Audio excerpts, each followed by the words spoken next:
Ninguém pode impedir.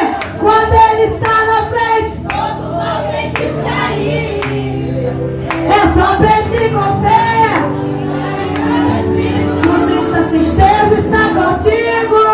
O Deus do impossível, vitória vai te dar. Até da sepultura Ele vai. Pode acreditar, Deus está contigo e Ele está agindo.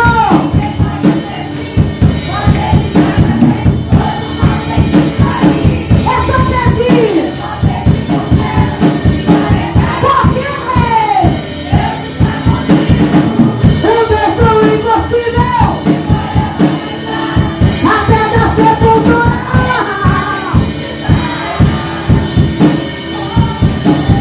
Pode acreditar. Igreja, Deus está comigo e contigo. Aleluia. Fique de pé. Esse louvor fala muito no meu coração. Uma das minhas provas muito grande, Carolzinha tinha 2 anos, irmão, e esse dia eu passei uma prova. E eu sentada no chão do meu quarto, ela tinha 2 anos, ela passou a mão no meu rosto e louvou esse louvor para mim. Onde está aquele brilho do irmão? Ela cantou o hino inteiro, ela tinha 2 anos. E ela falava, mamãe, não chora não, porque Jesus é contigo. Irmão, e hoje, olha o que Deus fez comigo. Eu sou muito grata a Deus por tudo que Deus tem feito na minha vida, irmão. E eu creio que na tua vida não será diferente. O que Deus tem palestrado comigo, que eu ainda não estou muito pronta para isso, mas eu estou aqui, é que é tempo de novas experiências. E eu sei que quando Deus fala que é tempo de novas experiências, é porque eu vou chorar um pouquinho. E eu falo, Deus, só me dá a tua graça, porque Deus tem falado comigo. É um tempo de tu viver novos encontros comigo. Irmão, toda vez que Deus falar contigo, que tem um encontro a fazer contigo, você vai falar, pai, mas eu não vou chorar. Vai chorar, porque a gente só encontra Deus no sofrimento. Que isso, pastora? É na luta. Não é que você vai ficar chorando, sofrendo, não. A gente só encontra e vê Jesus nas adversidades. Então, se Deus tem palestrado comigo, é tempo de novo encontro, experiência nova. É tempo de novas experiências, porque as velhas ficaram para trás. Eu sei que tem coisa por aí. Como minha antiga pastora falava, o cinto, aperta o cinto, porque Deus tem coisa nova, mas também tem novidade, tem experiência, irmão. Tudo que Deus faz é bom. E se Ele te der, porque Ele vai te dar suporte para passar. Isso é só para você conhecer quem é Deus na tua vida. Sem prova a gente não conhece Deus. Sem adversidade você não sabe quem Ele é na tua vida. Então, se você está passando no vale, se está chorando, está difícil, está chegando experiências diferentes, é porque Deus quer algo novo com você. Levanta a mão para orar pelo servo do Senhor nessa noite. Quero estar pedindo para a nossa diaconisa Carla, vem orar pela vida dele nessa noite. Nosso presbítero Ricardo, aleluia.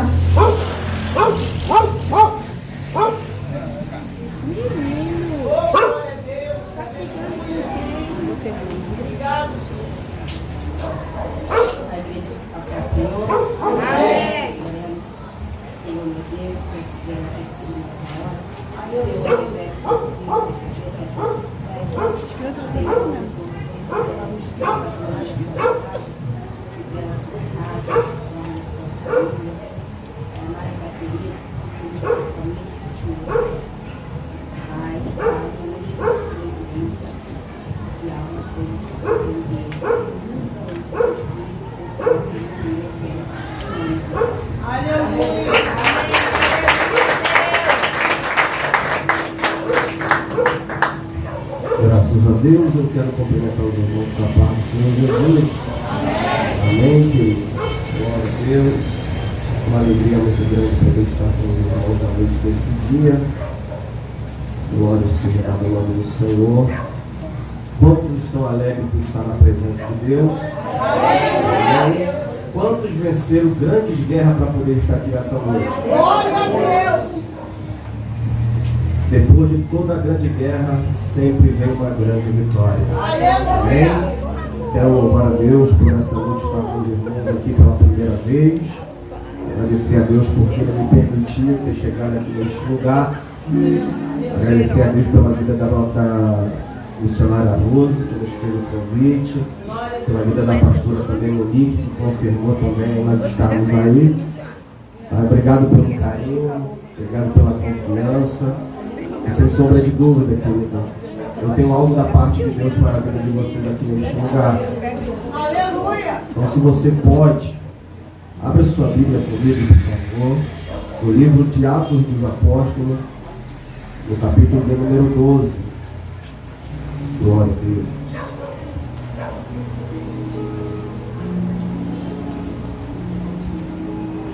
Glória a Deus.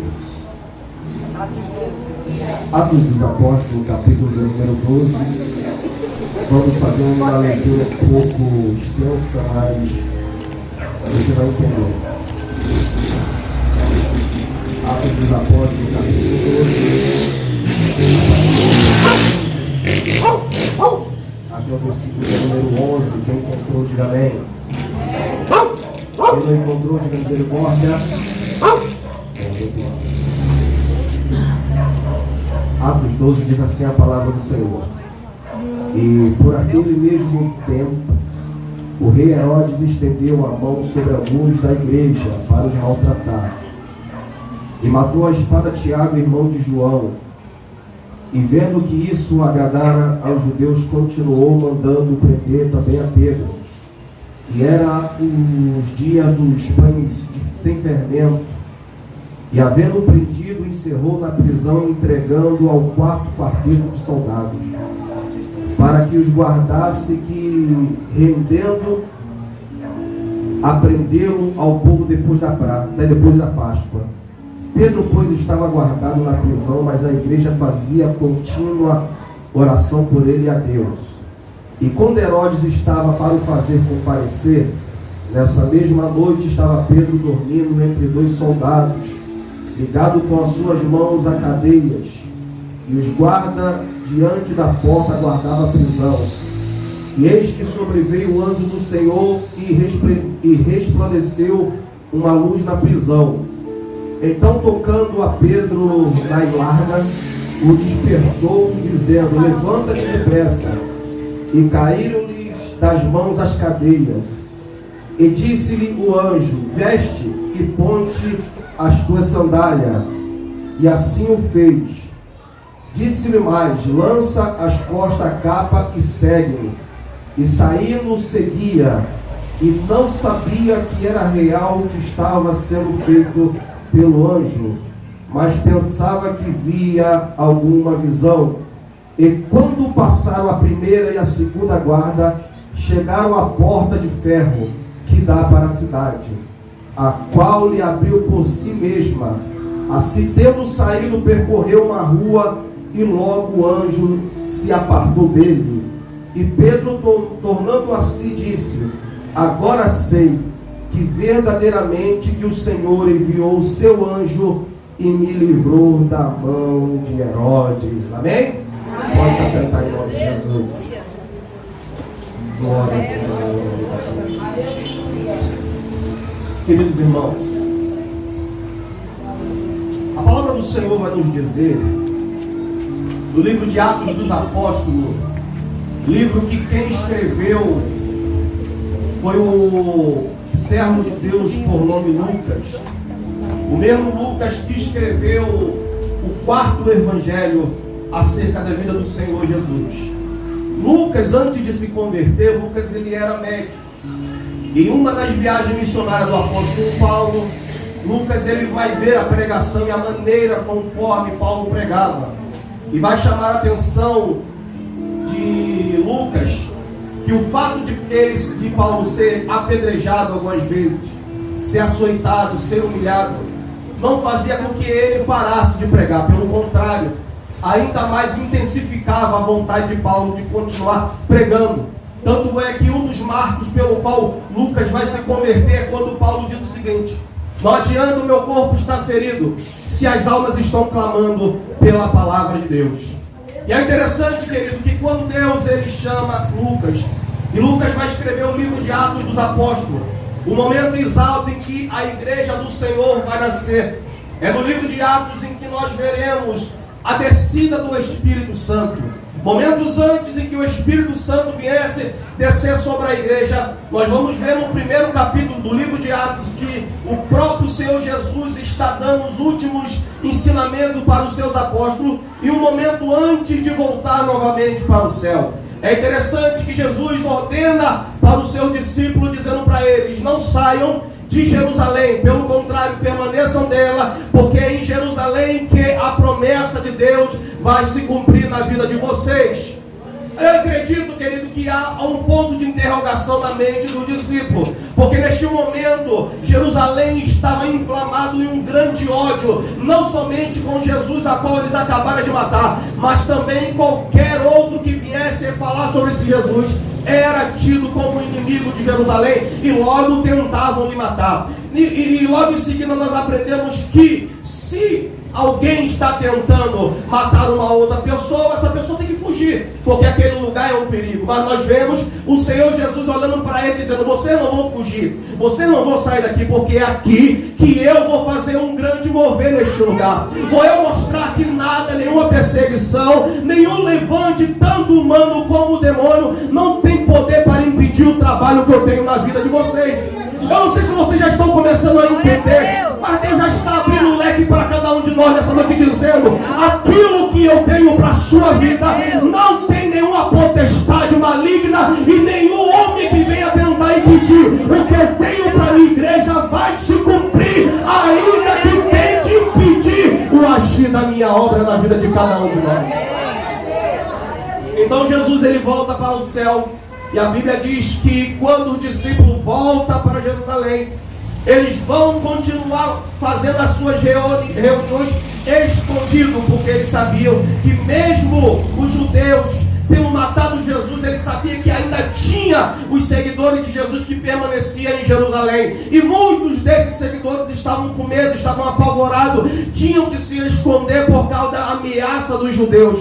É neste momento em que eles se reúnem para orar, se reúnem para adorar a Deus. É nesse exato momento do livro de Atos capítulo 2 que a Bíblia Sagrada diz que de repente sobreveio um vento impetuoso que encheu toda a casa. Eu creio algo sobrenatural, querido, nessa noite, que Deus está dizendo: mesmo que tenha alguém em nosso meio que está passando por grande dificuldade, que a sua fé está sendo balanceada, que os seus dias têm sido dia difícil, que a sua fé tem sido todos os dias provado, que até dentro da sua casa a sua fé tem sido provada, Deus está dizendo: se você continuar firme, tem um derramamento de Deus para a sua vida, tem a unção de Deus sobre a sua casa, tem o impacto da presença de Deus que vai mexer com toda a sua vida. Quando nós lemos o livro de Atos, no capítulo número 12, que o Espírito Santo já desce sobre os discípulos, aqueles discípulos que anteriormente estavam com medo, fazendo uns cultos às escondidas, quando o Espírito Santo vem sobre ele, quem estava escondido não queria mais ficar escondido. Quem estava com medo não tinha mais medo. Quem estava pensando em parar não queria mais parar. Porque o que fortalece a igreja não é louvor bonito, não é palavra bonita. O que fortalece a igreja é a presença do Espírito Santo. Se você está aqui nessa noite, não é por causa do pregador, não é por causa do pastor, mas é porque o Espírito Santo te trouxe aqui para te dizer: eu ainda tenho uma obra na sua vida. Nada vai impedir o projeto que eu iniciei.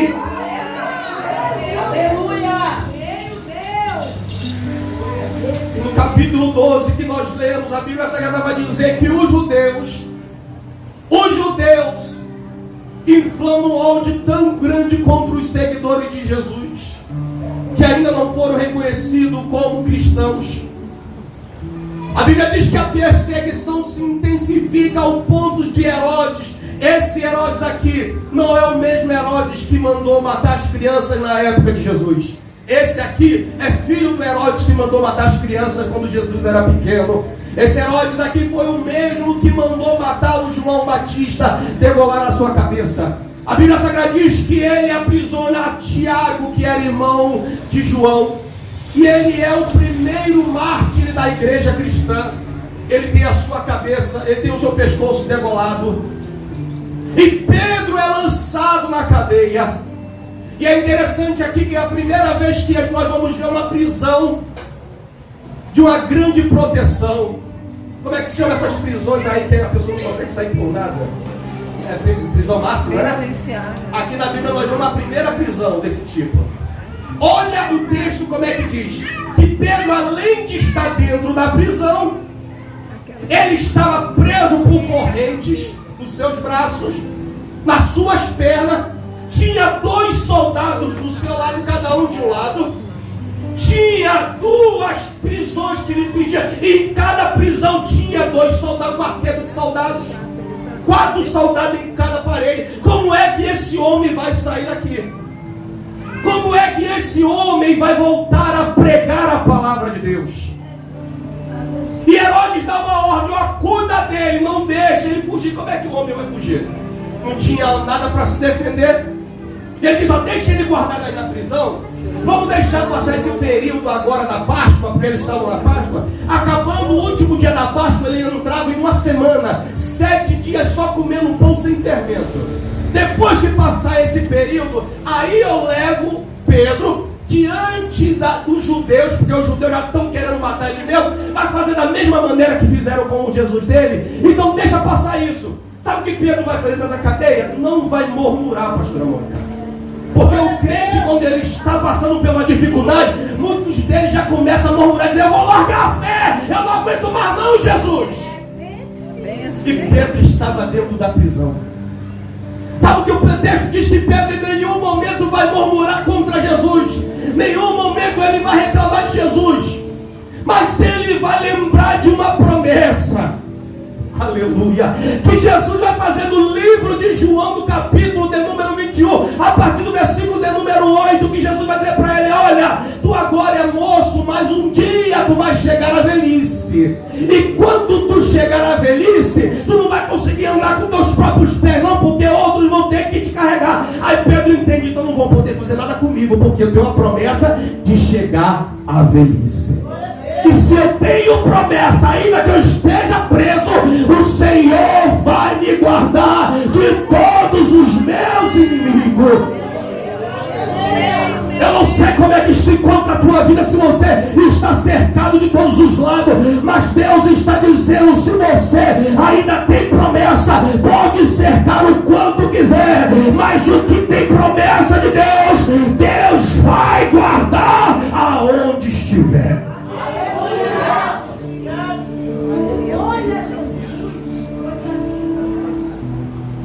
No Salmo 91, versículo 11 diz: porque aos seus anjos dará ordem ao teu respeito, para te guardar em todos os teus caminhos. Olha o que a Bíblia Sagrada diz: que no dia em que Pedro teria que comparecer perante a multidão de judeus que queriam julgá-lo, sabe o que esse homem vai fazer? Esse homem não vai fazer a última oração de despedida, não. Ele não vai pedir a Deus, dizer: Deus, não permita que eu passe por isso, não. Sabe o que ele vai fazer? Ele vai dormir. O camarada sabe que no outro dia alguém vai tentar matar ele e ele vai dormir. É só alguém que confia plenamente na providência do Deus que acredita. Se ele mandar livramento, eu adoro a ele. Se ele não mandar também, eu adoro a ele. Eu não adoro porque o que ele pode fazer, mas eu adoro por quem ele é. Aleluia! Glória a Deus!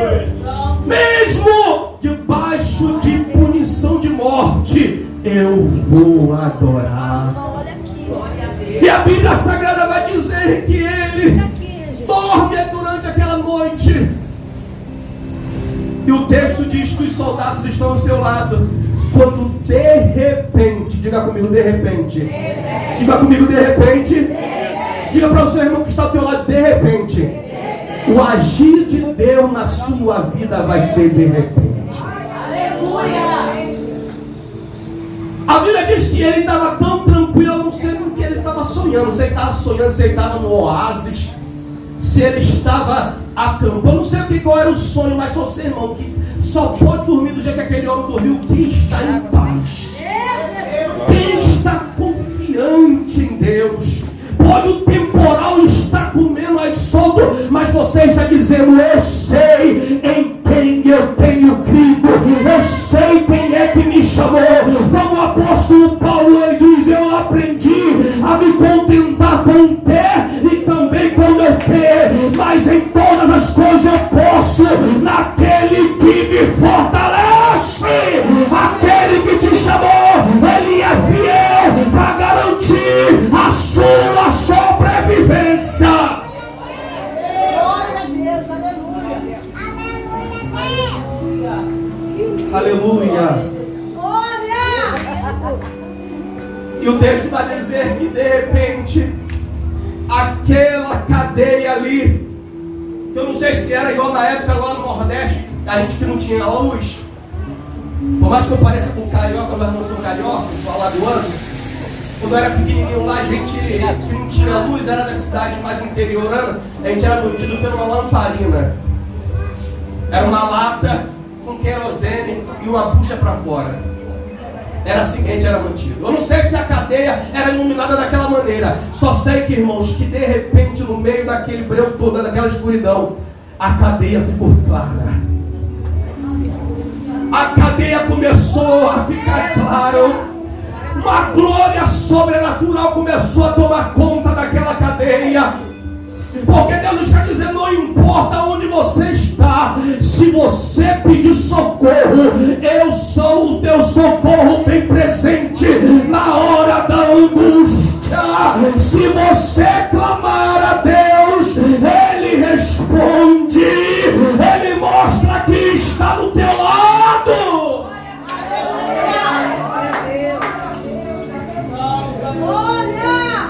Olha o que a Bíblia Sagrada diz: que o anjo aparece dentro da cadeia e Pedro está dormindo. Pedro estava dormindo, como quem diz assim: vou me desesperar para quê? Porque quando eu e você nos desesperamos por alguma coisa, duas coisas que normalmente acontecem. Normalmente a gente se desespera por coisa que ainda não aconteceu, ou então a gente se desespera por coisa que talvez não vai nem acontecer. A gente sofre por antecipação. Aí sofremos sem necessidade. Pedro dizendo assim: vou me preocupar para quê? Eu vou dormir, porque quem dorme não está preocupado com nada. Vou dormir, se tiver que morrer, eu vou morrer.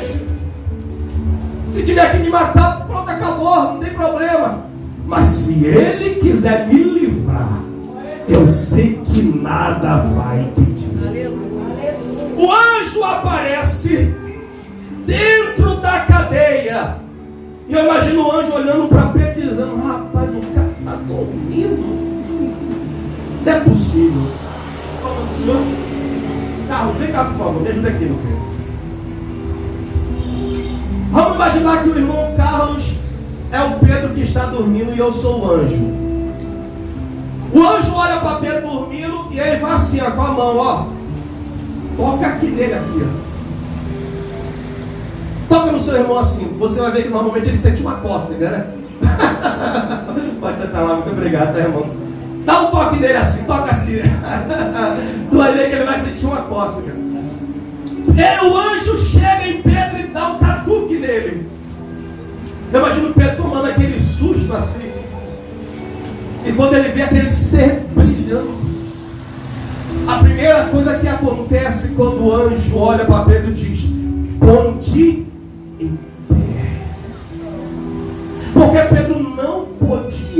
colocar de pé.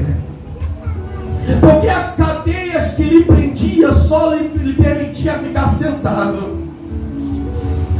As algemas que prendia a sua mão não permitia ele se colocar de pé. Mas quando o anjo lhe toca, a primeira coisa que acontece, as cadeias são quebradas.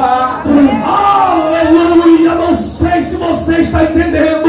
Deus está dizendo para alguém aqui nessa noite que está vivendo uma vida de prisioneiro, que Ele vai tocar em você e as cadeias que te prendem vão ser quebradas. E Ele vai dizer: ponte em pé, ponte em pé, ponte em pé.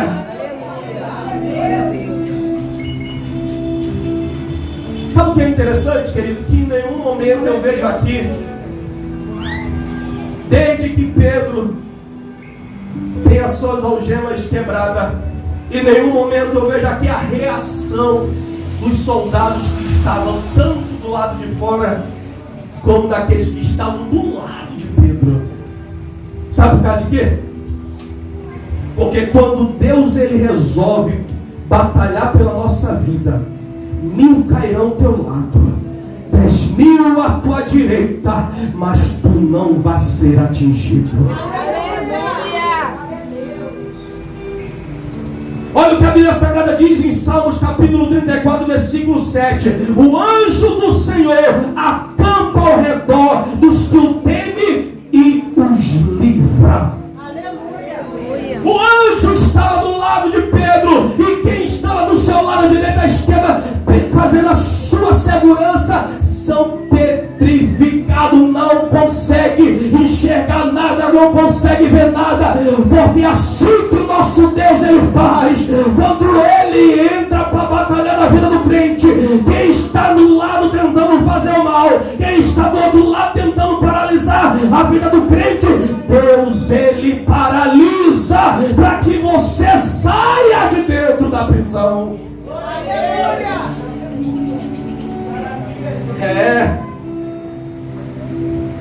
A palavra do Senhor vai dizer no livro de Êxodo, no capítulo de número 11 e 12, que Deus ele manda 9 pragas sobre o Egito.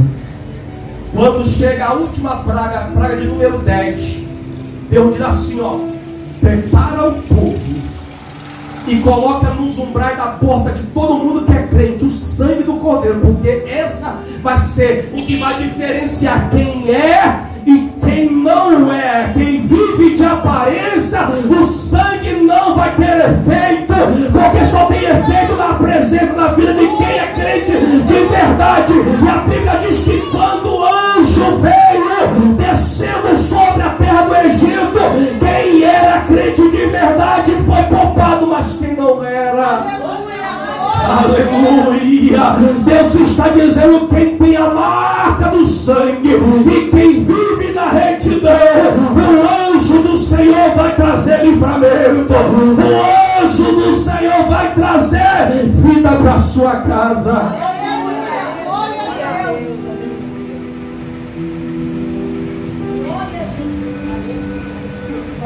Aleluia. 2 Reis capítulo 6, versículo de número 17, a Bíblia vai dizer que o profeta Eliseu estava dentro da sua cabana, dormindo. Parece que crente gosta de dormir, irmão. Meu Deus. Estava dormindo o profeta Eliseu, e ele é despertado pelo seu moço chamado Geazi. Geazi tem depressa, desesperado. Por quê? Porque ele vai olhar pela janela, e é um grande perigo. O crente que para de olhar para o que Deus está fazendo e fica olhando para a janela. Glória a Deus. E ele olha para a janela, e quando ele se depara, o que é que ele vê? Um exército enorme, poderoso, armado até os dentes, cavalo, carro, um monte de coisa. Ele disse: deu ruim, não temos chance, não temos nem uma enxada para se defender, não temos nada. Ele acorda o profeta e diz: acorda, profeta, para de dormir, nós estamos perdidos, vamos morrer. E o profeta olha pela janela, vê o que está acontecendo lá. E o profeta dá uma olhadinha e diz assim: ele não está enxergando espiritualmente. Porque quando a gente não está ligado, a gente não está olhando pelos olhos espirituais, a gente só vê o que é natural. Não tem como quem olha com o olhar carnal ver as coisas espirituais. Quem olha com o olhar carnal só vê a impossibilidade. Mas quem olha com o olhar espiritual está vendo além da parede do que Deus pode fazer. Aí diz: profeta olha para o céu e diz: ah, Deus, abre os olhos desse moço para que ele enxergue de verdade. Aí o profeta diz: Geazi, corre de novo na janela e vai olhar o que está acontecendo lá. Quando ele tira a cortina que olha para fora, irmãos, ele paralisa. Porque qual é a visão que ele vê? Ele não enxerga mais os soldados inimigos que estavam armados até a dente, mas ele vê cavaleiros com espada de fogo, ele vê cavalos de fogo, e ele grita e diz: profeta, o que é isso? E o profeta diz: maior é o que está conosco do que o que está no mundo.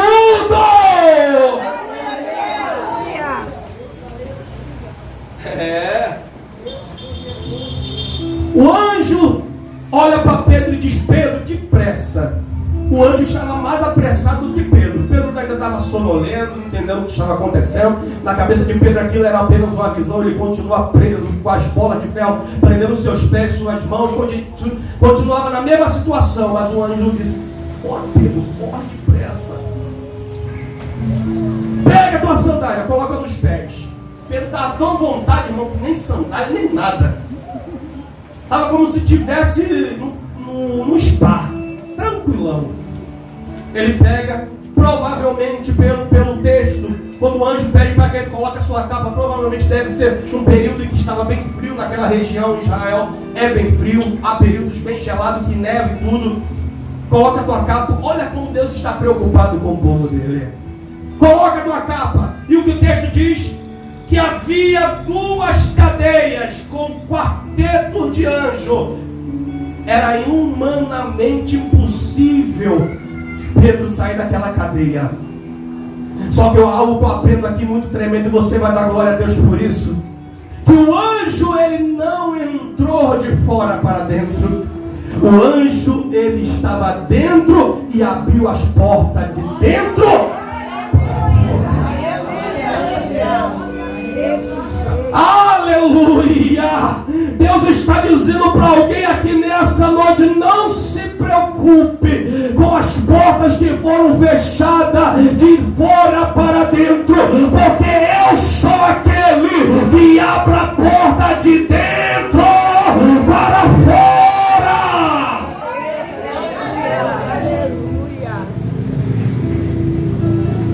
Aleluia! Glória a Deus. A presença de Deus é real aqui neste lugar, querido. Deus está dizendo aqui nessa noite que tem anjo sendo enviado para pelejar a favor da sua vida. E a Bíblia Sagrada diz que o anjo paralisa todos os soldados e abre a primeira porta. Pá, quebra as correntes.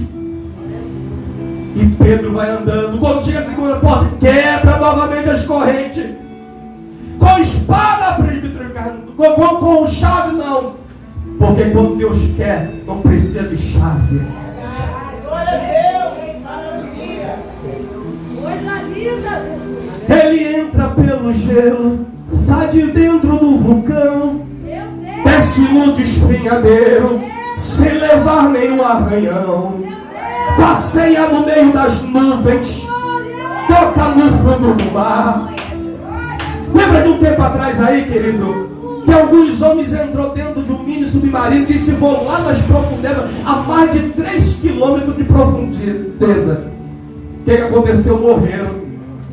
Mas ele entra no meio das ondas, vai no fundo do mar, ele entra por dentro da rocha, nada pode impedir o agir dele. Ele é o Deus que criou todas as coisas, ele é o Deus que nada pode impedir. O homem pode crescer na ciência o quanto quiser, mas nunca vão conseguir impedir o Deus que faz tudo da maneira que quer e escolheu em você pessoas simples para dizer que nada de mal vai prosperar sobre a sua vida.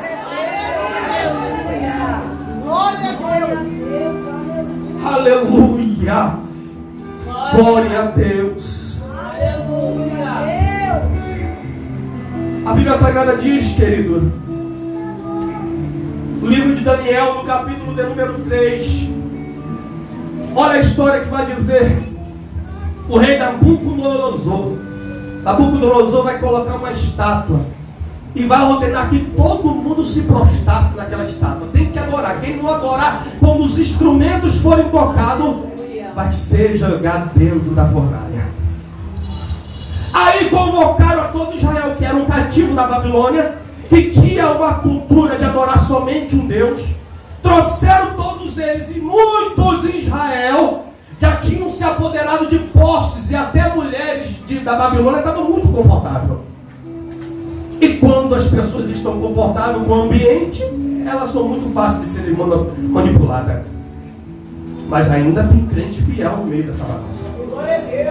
Aí quando Nabucodonosor senta no seu palácio e diz aí, ó, toca aí os tamborins, toca aí os instrumentos aí, e todo mundo tem que se prostrar diante da estátua. Quando todo mundo se prostra, 3 moços diziam, não.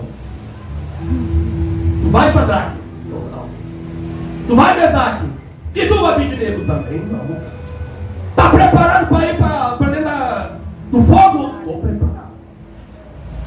Aí pego aqueles 3 moços, levo até a presença do rei e diz, ó, eu ficar sabendo de uma coisa, se Deus quiser nos livrar, tudo bem, mas se Ele não quiser, nós não vamos se curvar diante de você. Aquele rei ficou doido e diz, ó, acende a fogueira 7 vezes mais. Irmão, quando disse 7, eu imagino Deus dizendo lá, me chamou para dentro do negócio. Porque Deus é o Deus das 7 coisas, da perfeição. Deus olhou e disse, me chamou. E a Bíblia diz que quando colocaram a lenha, botaram os moços amarrados dentro da fornalha, acenderam, atearam o fogo, e o fogo está pegando e ali até que está queimando, e está aquele estalo de lenha torrando, e torrando, e Nabucodonosor está dizendo, e aí? Estão queimando lá dentro? Tá não! Bota mais lenha, e não queima os crentes continuam lá dentro lá, e de repente, aí queimou não, o que está acontecendo? Tem um homem de branco dentro da fornalha, que é mais fogo do que está aqui fora!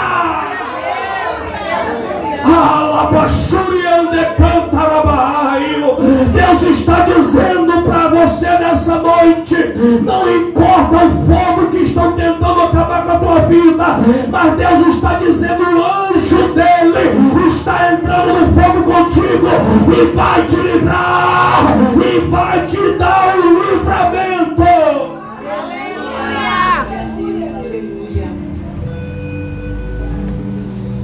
Oh, glória a Deus. Aleluia, Jesus. E Nabucodonosor teve que reconhecer que só o Senhor é Deus. Marduk, o seu Deus, não era nada. Que só Jeová era Deus de verdade. Aleluia, aleluia, aleluia. Eu não sei, querido, como está os teus dias, mas Deus está dizendo que o que você está passando vai ser alimento para que outros sejam renovados para a glória do Senhor. A sua vida vai ser testemunho para que outros também acreditem que Deus, Ele pode mudar vidas e pode livrar da prisão. Para nós encerrarmos, glória a Deus. Quando o anjo abre as portas, as 2 portas são abertas, e agora eles se deparam num pátio onde se encontrava a porta principal que dava acesso para a rua. Abrindo aquela porta, Pedro estava livre, poderia voltar para o encontro com seus irmãos. É interessante, querido, que em nenhum momento nós vamos ver ninguém aparecendo em cena para tentar impedir. Porque quando Deus está do teu lado, Ele muda a direção daqueles que querem te fazer mal e coloca você em segurança. Aleluia, glória a Deus. Enquanto Herodes estava lá inflamando a multidão para poder matar Pedro, como fez com Tiago. E outra coisa aqui, tá, que eu quero deixar bem claro: o fato de Tiago ter sido morto não faz Pedro mais espiritual do que ele, não, tá? Crente morrendo, o preço dele é o mesmo para o Senhor, tem um grande valor. Aleluia, Jesus. Mas a Bíblia Sagrada vai dizer que agora o anjo abre a porta e diz para Pedro assim: agora tu está livre. Para garantir a tua segurança, ele ainda vai numa rua e diz assim: a partir de agora é contigo, vai agora que eu vou ficar invisível. E o texto diz, querido, que quando Pedro ele se dá por si, ele diz: meu Deus, não era um sonho, era o anjo do Senhor que estava do meu lado. Querido, tem coisas que acontecem na nossa vida que você olha assim e diz assim: meu Deus, se não fosse o Senhor, eu estava perdido. Às vezes a gente quer ver anjo, quer ver bola de fogo, mas o mais importante não é isso. O mais importante é desfrutar do cuidado e do amor de Deus. Porque ver bola de fogo é até bom, como eu já vi. Ver o espiritual até é bom, mas isso não é o mais precioso. O mais precioso é Deus te livrar dos perigos que te cercam e dizendo para você: fica tranquilo, porque eu estou contigo. Para nós encerrarmos, querido, no livro de Daniel, também no capítulo de número 6, versículo 22, a Bíblia vai dizer que Daniel já estava numa idade bem avançada. E agora o novo império, o império Medo-Persa, havia assumido o controle da Babilônia. Perderam a guerra para esse povo. A Babilônia perdeu. E agora o novo império se levanta agora.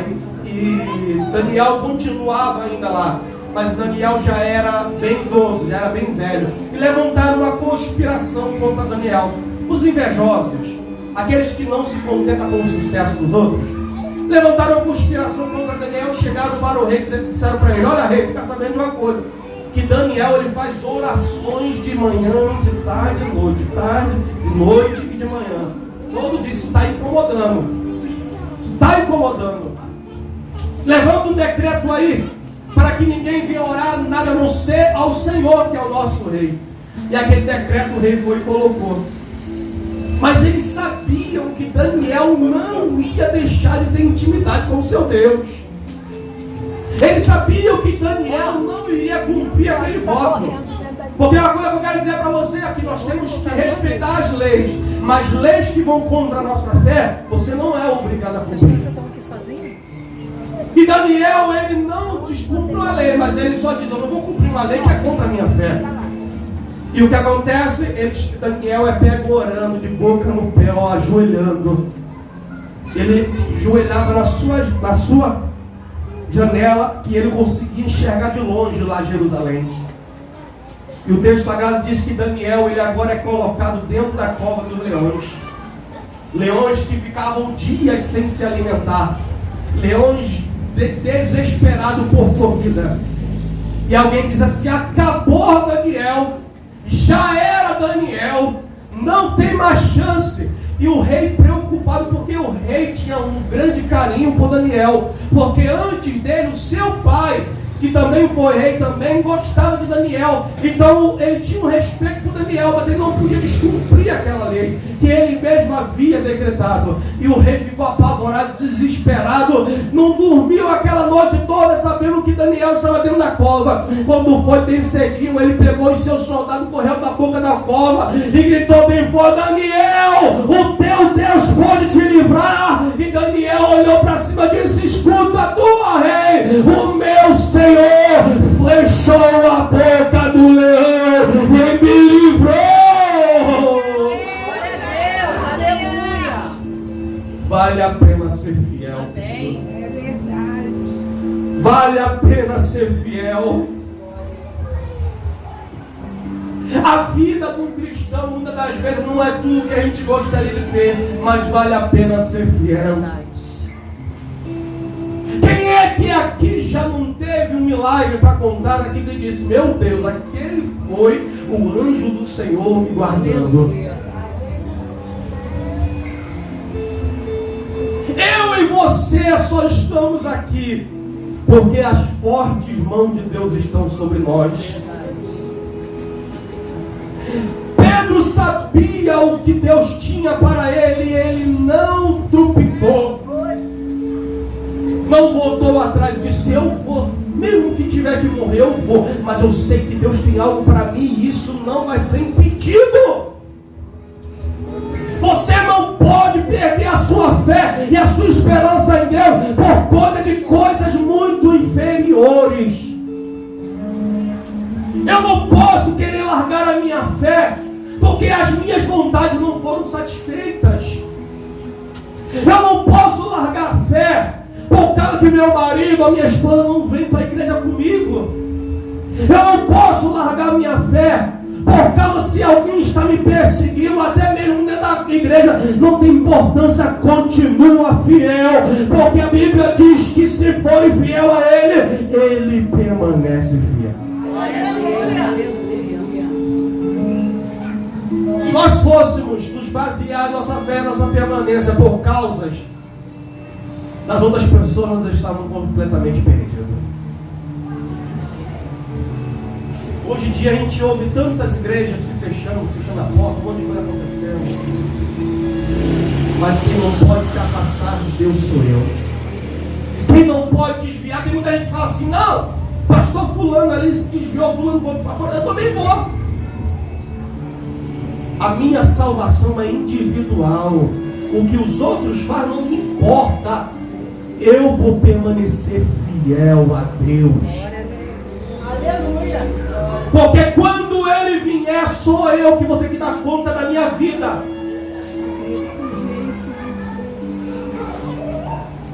E a Bíblia diz que Pedro volta para os seus irmãos, porque os seus irmãos faziam contínua oração enquanto Pedro estava na cadeia. Se tem alguém doente na igreja, é obrigação da igreja orar, clamar, visitar e dar suporte para esse cidadão. Enquanto Pedro estava na cadeia, os irmãos estavam lá: Senhor, nós não podemos ir lá, porque se pudéssemos a gente ir lá, a gente não pode ir lá, mas nós clamamos da força, Pedro, fortalece Pedro. O que fortalece os irmãos é ajuda um do outro. Glória a Deus, aleluia. Ah, se eu não tivesse ajuda, eu não estaria aqui, irmãos. Ah, se eu não tivesse o pastor Francisco da vida, que na época não era nem pastor, era diácono Francisco, lá em 2003, quando eu tinha 13 anos, que me deu minha primeira Bíblia. Quando eu fui para a igreja com meus 13 anos de idade, irmãos, a Bíblia que eu tinha na mão era da Testemunho de Jeová, a nova versão do Novo Mundo. Desde os meus 8 anos de idade eu ia para as Testemunho de Jeová, e nada contra. Aprendi muito, a leitura. Mas um dia, com 13 anos de idade, alguns jovens disseram assim: ó, vamos no monte. E eu: que monte? Monte para mim era um lugar onde eu ia com meu pai normalmente buscar manga, lá no morro. Ah, morro eu sei onde é. Mas é o quê? Vamos orar. Mas vocês oram no morro? É, no monte a gente ora. Nunca vi isso. Normalmente o morro para mim é onde os bichos vão lá capinar, comer capim. E fomos para o monte.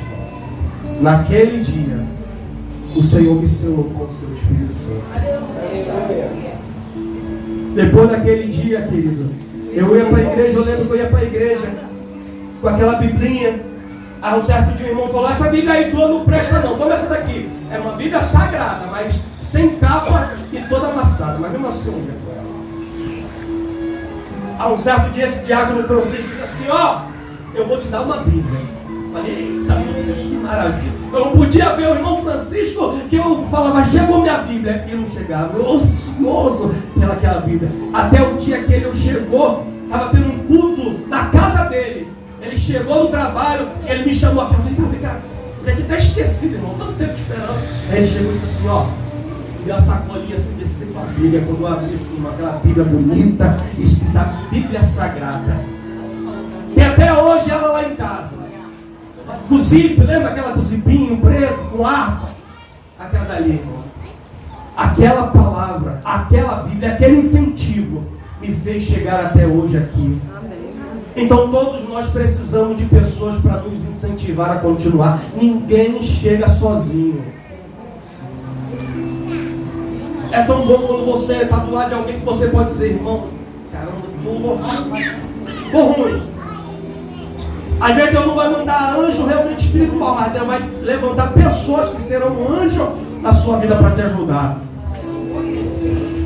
Talvez você está do lado de alguém que é o teu anjo. Olha para ela e diz, ô anjo bonito. Ah, maravilha. E assim, queridos, nós permanecemos na nossa fé, ajudando um ao outro. Hoje você está de pé, mas amanhã você não sabe. Deixando minha Bíblia. Quando eu cheguei na igreja, tantas pessoas que hoje são afastadas, algumas se desviaram. E quando eu tenho a oportunidade de chegar para ela, lá em Paciência, que foi onde tudo aconteceu na minha vida, meu pai ainda mora lá, de vez em quando eu vou lá visitar, eu tenho a oportunidade de ver essas pessoas, vou lá, abraço ela e diz, olha, eu estou orando por você, eu não desisto, você vai voltar. Eram pessoas usadas, entregavam a revelação, mas hoje estão apagadas. Mas a Bíblia Sagrada, no livro de Isaías, que o pavio que fumega, aleluia, ele não vai se apagar. Se alguém acender o fogo novamente. É Deus que acende o fogo, mas Deus precisa de alguém que seja incentivador. Que Deus levante a sua vida. E se você está precisando, que Deus coloque pessoa na sua vida para mostrar para você que as prisões não vão segurar o projeto que Deus tem para a sua vida. Nada vai conseguir impedir a obra que Deus tem para a sua vida. Eu prego hoje, e pela misericórdia de Deus, para onde eu vou. Mas tem dias que também eu preciso de ser apacentado. Aí eu sento, eu vou lá em Paciência, corro, digo, pastor Francisco, me ajuda de novo. E eu sou apacentado. Isso é tão bom, querido. Você tem alguém para poder sentar e dizer, estou precisando de ajuda. Eu louvo a Deus, querido, pela vida de cada um de vocês que estão aqui. Talvez vocês não estão vivendo melhor do que vocês esperam, mas agradeço a Deus porque vocês estão na casa. Aleluia. Porque tem tanta gente que estava aqui e hoje não consegue mais voltar. Foram cegados, foram feridos. Não estão nem mortos, mas estão feridos. E feridos normalmente estão sangrando, não tem força para poder se levantar. E eu oro a Deus para que Deus levante soldados para poder resgatar esses que estão feridos.